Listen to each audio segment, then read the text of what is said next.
Yang keberapa? 7, perhatikan. Yanhaju bikulli talibin, memposisikan, mengokohkan bikulli talibin, bagi setiap talib atau murid, an-nahjal qawima, kepada manhaj yang kokoh. Jadi si mursyid itu pandai memposisikan setiap muridnya harus berada di atas manhaj yang qawim, yang kuat. Apa manhaj al-qawim atau nahjal qawim itu? Di mana pondasinya Quran dan sunnah Rasulullah Sallallahu Alaihi Wasallam. Bagi murid harus tegak di atas nahjal qawim, manhaj, jalan tuh manhaj yang kuat, yaitu di mana pijakannya, pondasinya Quran dan sunnah Rasulullah Sallallahu Alaihi Wasallam. Maka bukan muridnya malah jauh dari Quran dan sunnah.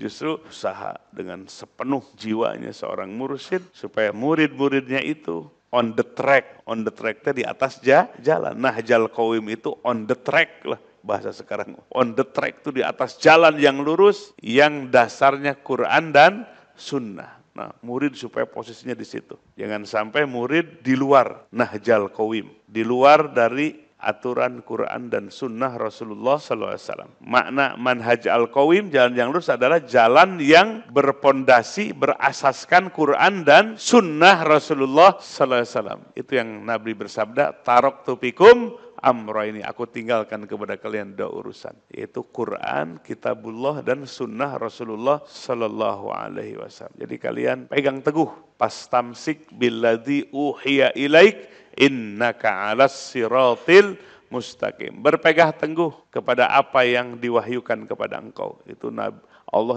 memerintahkan kepada Nabi.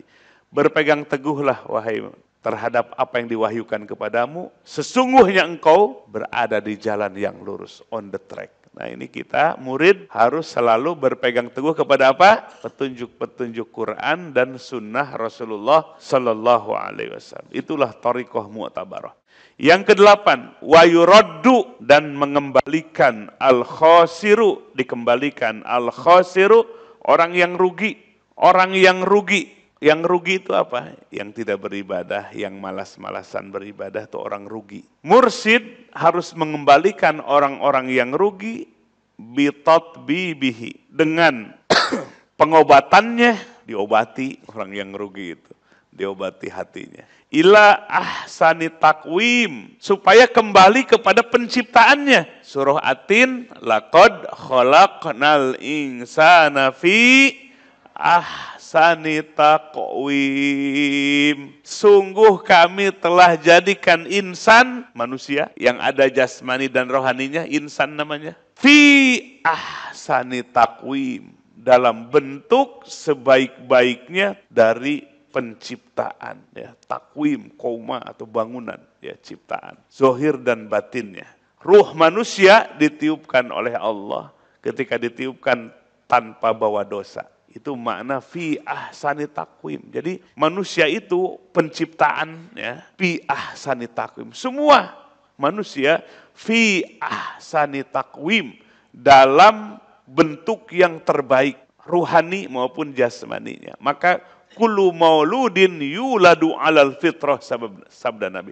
Setiap bayi terlahir, siapapun orang tuanya, apapun etnisnya, yuladu alal fitrah, terlahir dalam keadaan fitrah. Fitrah itu hatinya, ruhaninya membawa potensi ketuhanan, tauhid, dan tidak bawa dosa. Itu makna fitrah. Ya, jadi Nabi menyebutkan kullu mauludin yuladu alal fitrah. Setiap bayi yang terlahir dari perut ibunya siapa, orang tuanya siapapun juga, etnisnya apapun juga, alal fitrah, di atas fitrah. Fitrah itu artinya membawa nilai tauhid dan suci dari dosa. Nah, tadi dalam surah Atin, laqad khalaqnal insana fi ahsani taqwim, penciptaan yang terbaik, sudah membawa nilai tauhid, juga bersih tanpa dosa. Seorang mursyid memiliki keahlian mengembalikan, nih, kalian udah balik, sudah dihitung, ibadah sudah dihitung, dosa sudah dihitung. Nah,